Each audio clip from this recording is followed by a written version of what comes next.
Takk, ja. Da skal vi starte litt på det med kartleggingsmetoder. Kartlegging, og det er det som er gøy. Systemet er jo der, som vi må forholde oss til, men det er jo kartleggingen som er artig.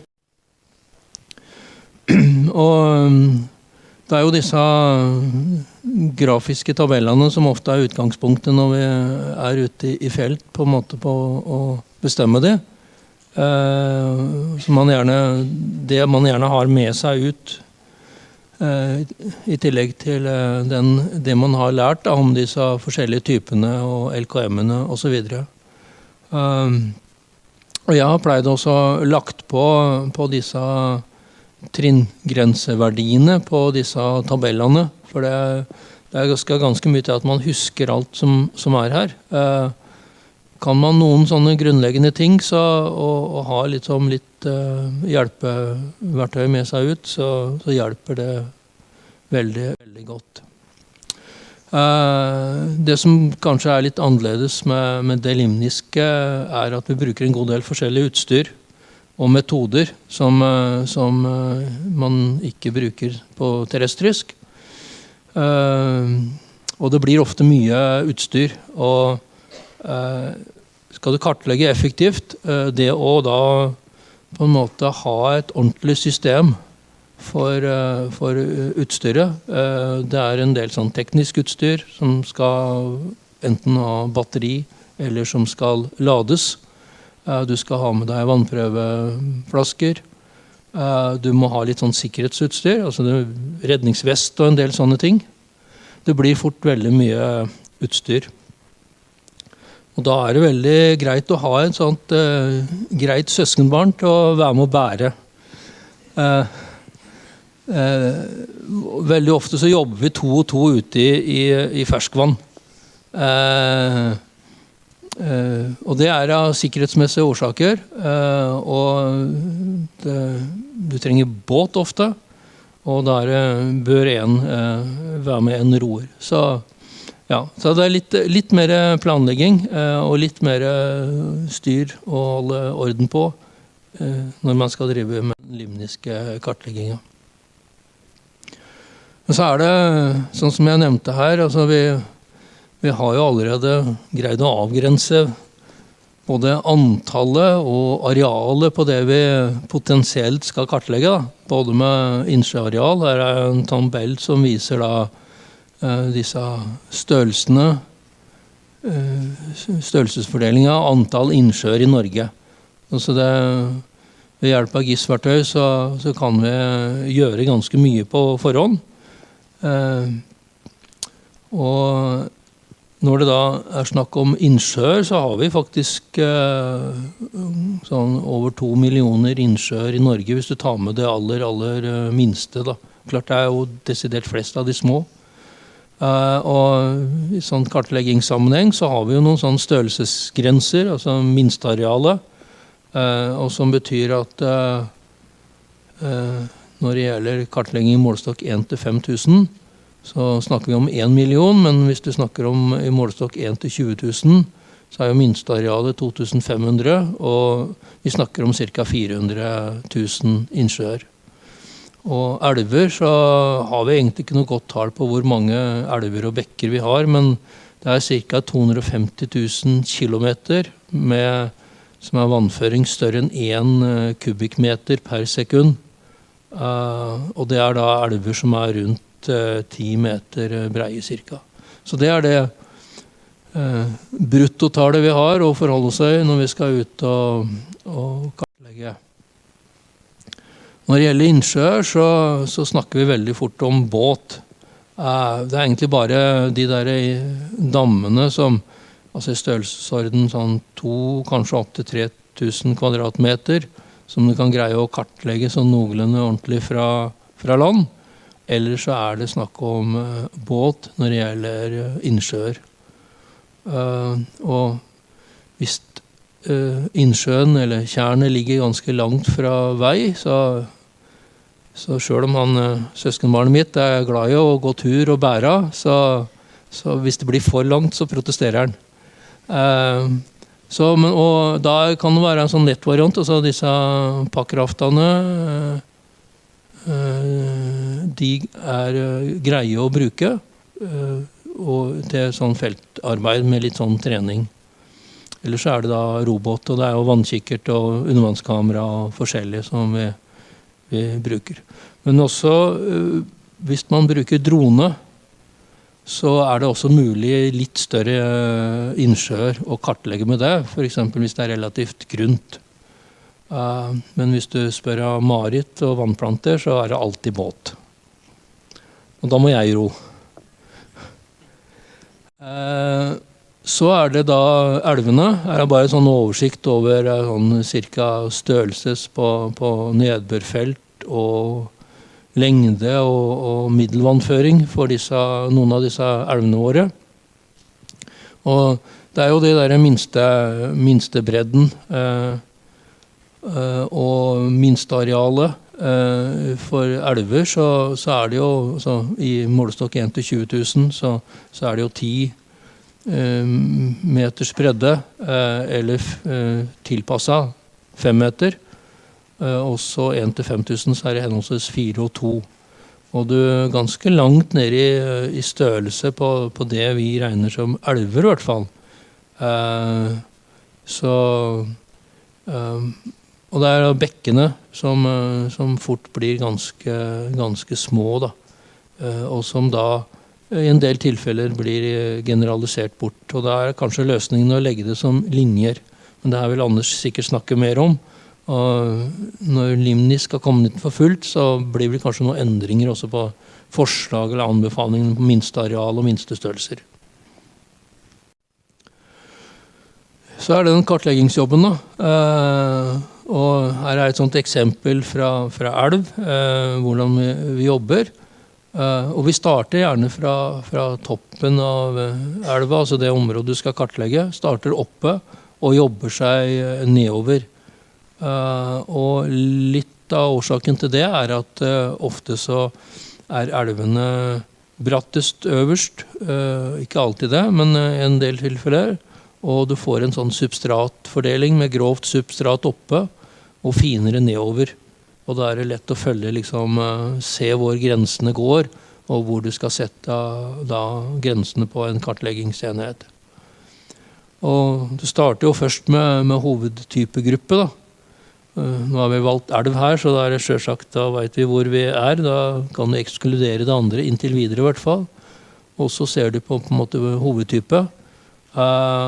Og du tar jo vannprøve, men det kjekt å ha med seg et pH-meter, ledningsevnemåler. Da kan du få fort en indikasjon på om du i kalkfattig system eller et kalkrik system.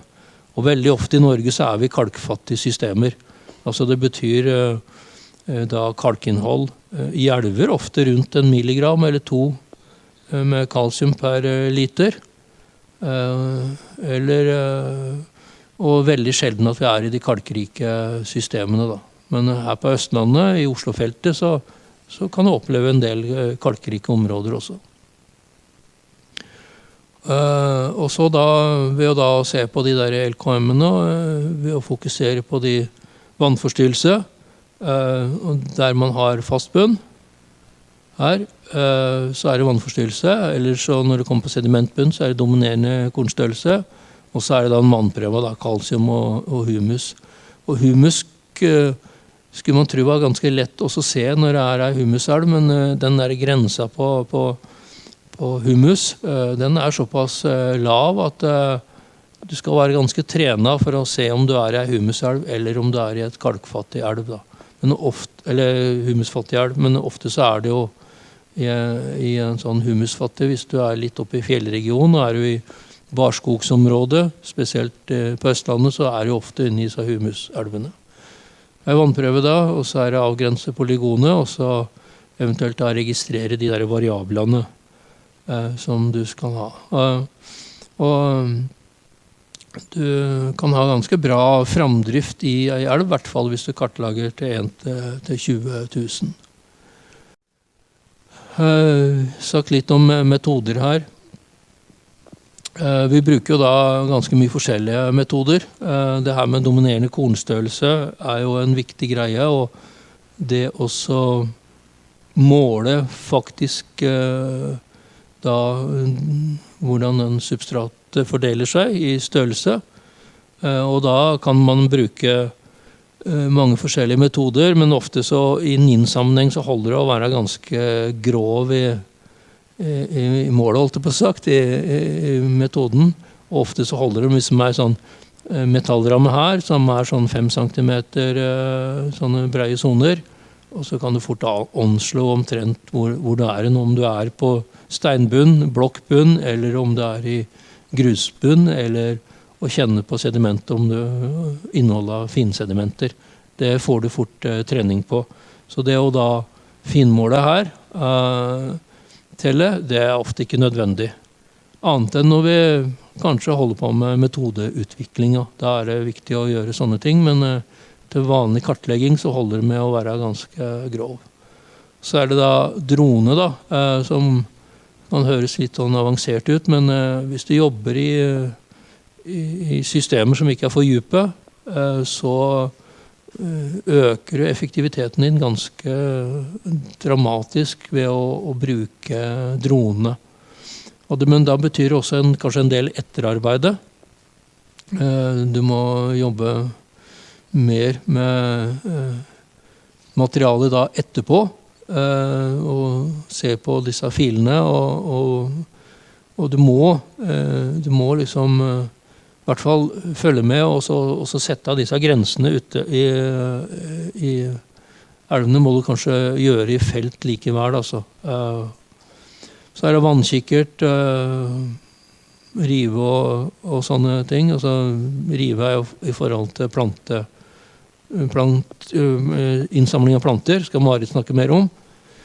Så det siktedyp, og så det sånn sikteskive, vannprøver og undervannskamera. Undervannskamera også litt det samme som drone. Det faktisk veldig ordentlig å se på disse filene og så se hva som under vann, spesielt hvis du jobber i rennende vann, hvor det kan være litt vanskelig å se.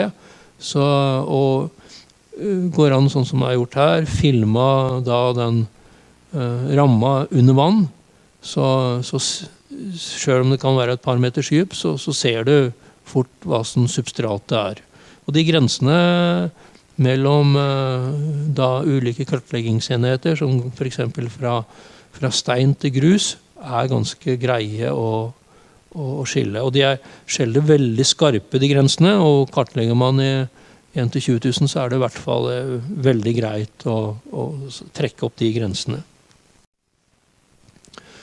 Vannprøve, det en sånn sentral metode og viktig, og som kan spare deg for hvis du skal liksom bruke vannplanter eller andre ting og litt usikker, bruke mye tid på å identifisere riktig type, mens med vannprøva får du et svar da, men da får du svar i ettertid. Men her det vist en sånn håndholdt pH-meter ledningsevnemåler, og det god samsvar mellom da ledningsevne og kalkenhetene for eksempel, som du i hvert fall gjør at du kan få en viss indikasjon på hvilken kalktrinn du på. Men i vannprøva, ofte så besøker du jo lokaliteten en gang. Du skal ta en vannprøve som skal representere da hele det kartleggingsenheten som du skal bestemme da. Og det gjør at det må jo tas ordentlig. Og for eksempel hvis du da får igjen kalkprøva da, eller vannprøva, så får du liksom at du har innholdet av kalsium på 3,9 for eksempel, så rett under grensa. Hva gjør du da?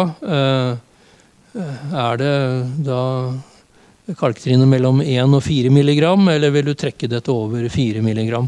Sånn at da må du også gjøre en del observasjoner i felt. Altså hvis du tar vannprøver i en flomsituasjon, så det noen av disse parametrene, sånn som kalk, som har en tendens til å bli uttynnet, og da må du ta det med i betraktningen. Men så har den andre effekten av humus. Altså hvis du kommer i elva like etter en flom, så får du ofte vaska ut veldig mye humus. Kan elva være ganske brun. Men gjennomsnittet gjennom året, som den vannprøva egentlig da skal representere, trenger ikke å være så humøs da. Og det samme med turbiditet. Hvis du inne i maringrense og ser på turbiditet, men hvis du oppe i disse bredvassdraga, så det jo sesongvariasjon. Altså, tidlig på våren så det lite bredsmelting, og da har du ofte lite turbiditet i vassdraga. Så kommer du ut på sensommeren med mye varme, så det mye turbiditet. Så det med vannprøve, det må man skjønne litt av og vurdere. Og aller best jo å på en måte ha tidsserier, noen flere målinger i løpet av sesongen, men det vil jo ofte da kartleggingen sette en begrensning for at du skal, det den ene dagen du ute i felt i den lokaliteten, du skal på en måte bestemme deg for hvordan ting skal se ut.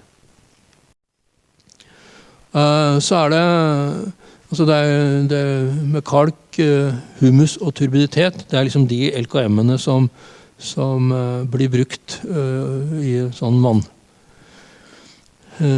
vannsammenheng. Men så det her med nitrogen og fosfor. Det spesielt i nesten alle de kalkrike systemene våre. Mange av de ligger jo i jordbruksområder, hvor du blir en del påvirket av avrenning fra landbruket. Derfor så den total nitrogen, total fosfor også viktig, og for noen av typene, sånn som gårdstammer, så den helt essensiell. Og her har jeg punsjet da nitrogen, total nitrogen mot total fosfor. Og for da forskjellige sånne gårdsdammer eller små sånne fisketomme dammer. Og de der gårdsdammene, de skiller seg ganske godt ut da, på total nitrogen og total fosfor. Sånn at i 3.0 så kommer vi til å ha tabeller for det her, og da det vannforskriften og det systemet som der, som vi bruker for oss å bestemme om en lokalitet påvirket, eller hvor mye den påvirket. Det vil gjøre det litt lettere. Der det jo, altså dette en sånn kalkrik, veldig kalkrik skogsdam, hvor det går en del elg ned og beiter, og som også faktisk begynner å nærme seg at den en naturlig gjødsla. Selv den da den lokaliteten der. Den har likevel, på grunn av at den så kalkrik, og litt sånn påvirket beite, så naturlig beite, så har den likevel ikke så mye som de der vanlige gårdsdammene, sånn som her da, har et sånn høyere innhold. Altså naturlige systemer så jo kalk, det jo en proxy for egentlig alle disse næringsstoffene. Men når vi da får, og det passer jo fint for den Lamyrdammen, som en fisketomdam, mens når du da får disse gårdsdammene, så får du høyere innhold av nitrogen og fosfor, og det her en veldig viktig LKM, så det kommer til den her, og hevd på gjødsling, så får vi en egen tabell som tilpasset da limniske delen. Så det vi nevnt der om midler i kornstørrelse, altså vi måler sånn, men hvis du tar sånn som Peggy gjorde på bildet der, og tar en sånn nøyaktig måling, så får du en sånn kurve her, og da den her 50% grensa, som da den midlere kornfordelingen. Så her korn fra 1 millimeter og oppover, og prosentfordelingen av de ulike kornstørrelsene. Det det som den dominerende kornstørrelse, LKM-en da. Men det holder ofte veldig lenge når vi skal fastsette de grensene og bruke da en sånn mye grovere mål. Så det med substrattype, og det kan være krevende å bestemme noen ganger. Så vi har de minste kornstørrelsene, altså silt og leire, kontra da de der organiske typene med sånn gytje og grovt organisk. Her sånn søkketømmer i en sånn kalksjø. Måten å skille silt og leire på om du greier å rulle ut i en sånn pølse. Da det leire, og hvis du bare blir en sånn kake her, så det ofte i silt. Første prøva du tar jo å ta substratet mellom fingertuppa, kjenne om det skrubber litt som sånn sandpapir. Hvis det ikke gjør det, så det på det fineste kornet. Men så kan du ofte i leire ha en del sandinnblanding, så det ikke alltid like enkelt. Men stort sett så funker det her. Og når den organiske bunnen, sånn gytje, det merker man ofte hvis man prøver å gå ut i. Da søkker man til hvert fall over ankeren. Og jeg har en sånn stav som jeg har, trestavstokk, som jeg også bruker til vading, men som jeg har mål på, og som med sånn normal press, hvor langt den går ned i, sier meg veldig mye om organisk innhold. For det på siltbunnen her, det kan også være litt sånn fluffy og sånne ting, men du synker aldri veldig dypt. Og det har ofte kan ha litt grøvere materialer også under. Så i stedet for da å ta en sedimentprøve, sende inn og ta en glødeprøve, så holder det ofte å gjøre en sånn grov vurdering der for å skille om du på den normalbønn, fin type, eller om du på den spesialbønn med gytje eller grovt organisk.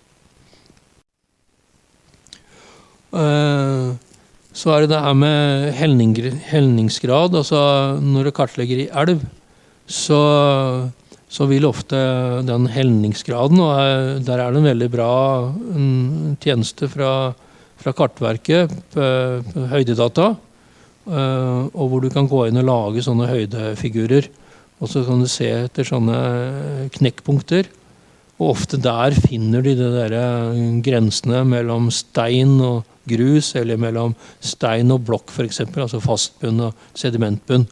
Veldig greit å gå inn. I nå 3.0 så får vi et enda bedre verktøy, og det at vi også deler inn i elvetyper. Og hvor kjapt det kommer til å skje, det jeg litt usikker på, men faktisk så kan du ved helningsgrad og sedimentkilde i vassdraget, der har NGU veldig gode kart, så greier vi faktisk å modellere ut relativt detaljert, da den røde her da fastbunn, oransje her sånn steinbunn, og så gule sedimentbunn. Og så der kan du faktisk modellere ut hele vassdrag.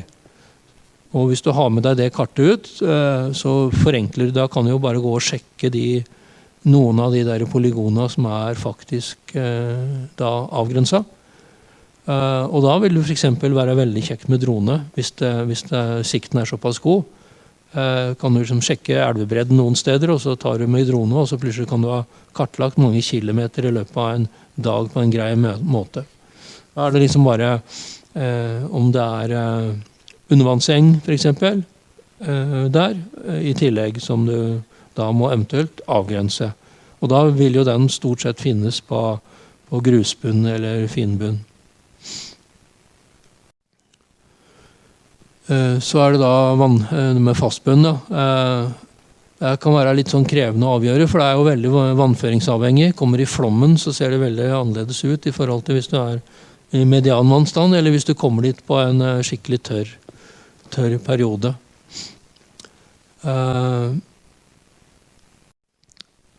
Så det med drone.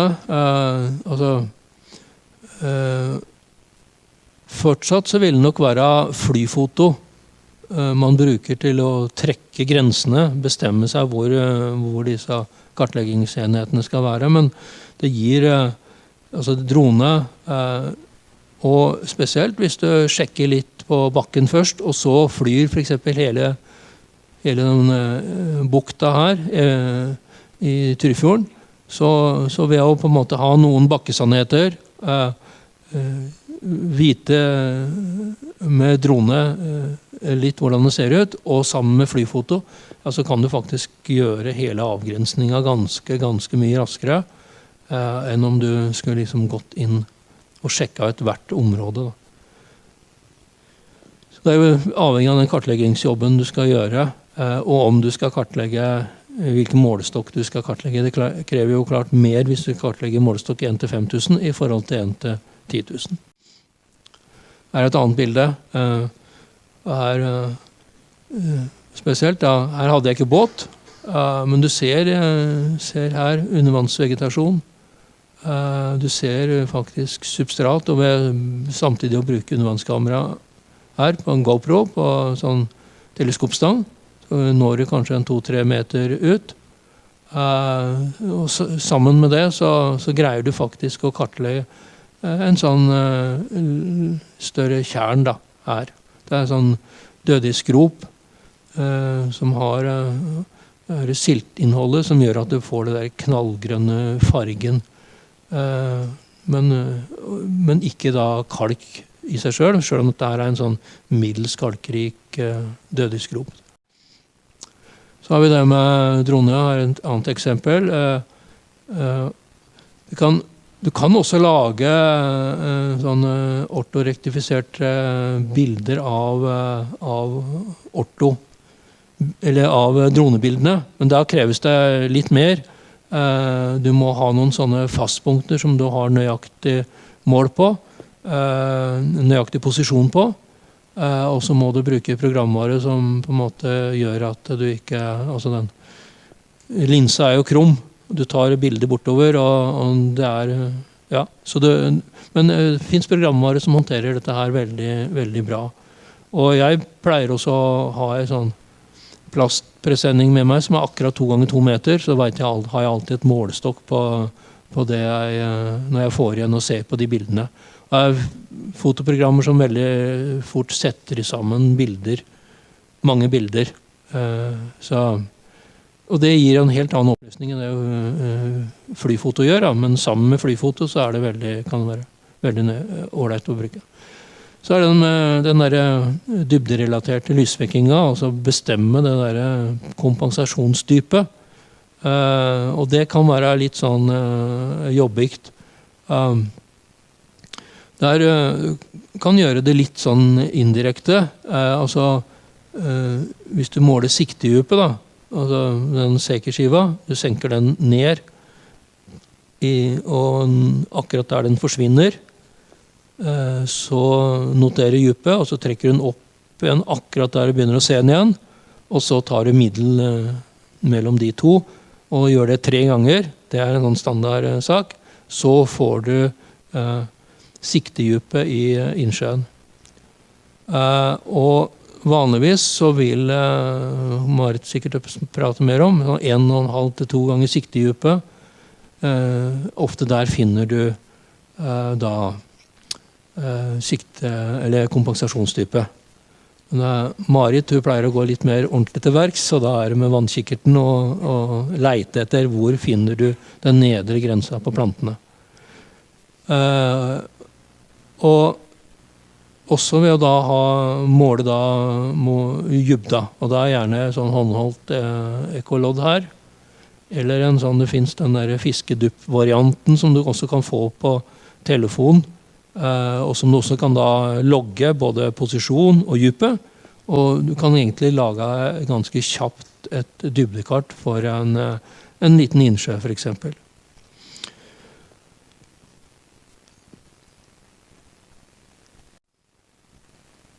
Jeg går litt kjappere fremover, tenker jeg. Smale zoner. Ofte så blir jo disse zonene i strandzona ganske smale. Anders skal snakke litt mer om hvordan vi løser det. Og i målestokk 1 til 20 000 så blir en del av det fort generalisert bort. Da. Så det er en utfordring å bestemme seg for hvordan man skal håndtere det. Men ofte det jo lange zoner rundt hele innsjøen, så arealmessig så kan det være ganske store arealer, og viktig for enkelte bunndyrgrupper for eksempel, eller littorale krepsdyr. Her ser jeg et sånt kart som laget. Her ikke noe sånn indre zone. Hvis vi ser på bildet her, så det en sånn både fastfjell og sedimentbunn. Dette en sånn kalksjø, kransalgesjø, som ja, 5, 6, 7 meter brei. Og kanskje det løst sånn kartleggingsmessig litt dårlig her da. At man kanskje burde lagt en linje rundt for å fange opp akkurat den zonen. Men det som vi også ser her, at veldig ofte så det vanskelig for oss altså, sånn som undervannsengene og også sånn grovt organisk kan være ofte under minstemålet, sånn hver flekk. Men arealmessig så kan du ha mange flekker i zonen sånn, altså at du har et mer eller mindre sammenheng da belte, og da må man bruke sånne sammensatte typer. Og det bruker vi ofte når det gjelder en vannplante, altså undervannseng, og til dels også helofytsump. Sammen da med gyttjebunn, sånn som her. Og så det denne lagdelingen da. Altså skal du måle den og bestemme den ordentlig, så det ganske mye jobb kan være. Da en lettvint måte rett og slett også ta det ut fra størrelsen på innsjøene. På innsjøer over en halv kvadratkilometer så har du ofte skikting om sommeren. Hvis den ikke grunn, da får du ofte ikke skikting, da det full sirkulering. Hvis den ligger høyt i fjell, veldig vindeksponert, så det ofte heller ikke skikting. Men i lavlandssjøene, og litt størrelse og litt dybde, så de ofte da skikta.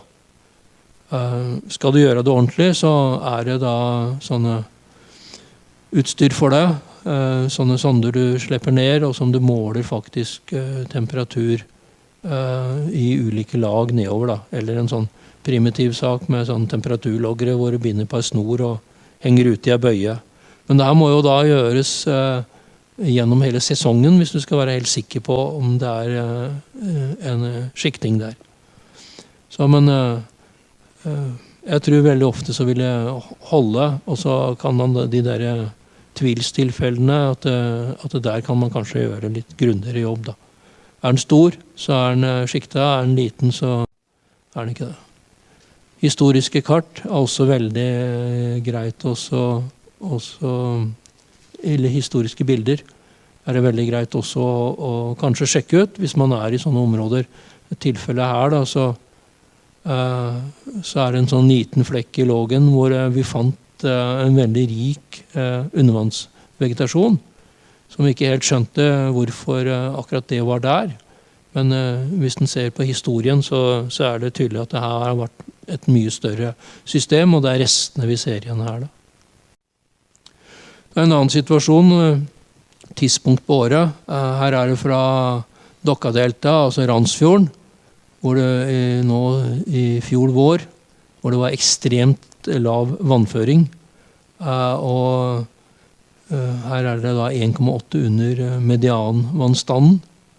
Og når du skal kartlegge her, så kan det være litt sånn vanskelig å trekke grenser. Og det må man kanskje være spesielt i disse store innsjøene våre, regulerte innsjøene, så kanskje sensommeren en bedre tidspunkt å registrere på, for da ofte vannstanden på medianvannstand, eller vegetasjonen bedre utviklet da. Her ser dere da vannstand her, og på det tidspunktet som var da vanligvis medianvannstand var på den tida her. Så NVE har en del vannprøvestasjoner som det går an å gå inn på og se på og sjekke ut da, for å få en sånn bakgrunnsdata for hvordan vannstand i det området du har tenkt oss å kartlegge.